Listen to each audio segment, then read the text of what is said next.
كانت الناس هسه ملتهية بالزيارة مال الإمام الكاظم عليه السلام، وهاي تطلع لي بعض الناس السخيفة ملتهية والله سيد فاقد جاي مشي من الناصرية للإمام للكاظم، وهو يتلثم موخر عنه. ولو شوف التعليقات،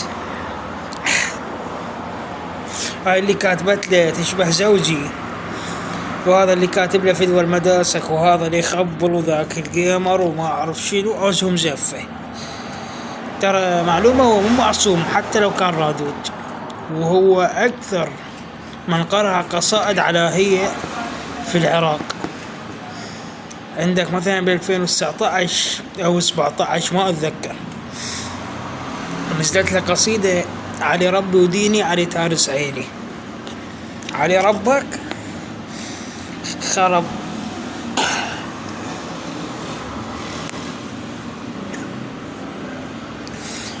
فلا تكبرون هيك نماذج مع الأسف يعني.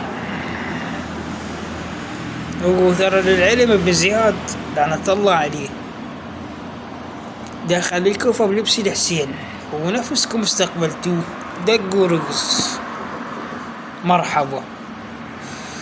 فانت جاينا هسه، هذا ياهل جاي نبي، ونزار ون ما زار ايش راح يقدم ايش راح يأخر للإمام.